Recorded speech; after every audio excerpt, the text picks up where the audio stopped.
Last মুহূর্তের packaging চলতেছে আমার বাসায়।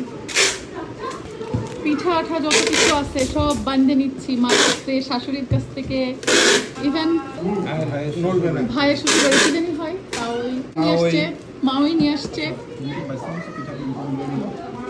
হ্যাঁ হ্যাঁ ইনাফ ইনাফ। কি হয় এদিকে কি চলে? হ্যাঁ আজকে লাস্ট নাইট, এই যে বীর পালোয়ান ব্যথা ব্যথা। এই শোভন, তুমি আমার মেয়েকে ব্যথা দিছো? হ্যাঁ ব্যথা বলতেছে। এদিকে লাগেজ প্যাকিং চলতেছে। লাগেজ প্যাকিং এখনো আমাদের কমপ্লিট হয় নাই। রাত বাজে 1টা, আমরা বাসা থেকে বেরোবো ভোর 4টায়। হয়ে যাবে 4টার আগে, আশা করা যায় হয়ে যাবে।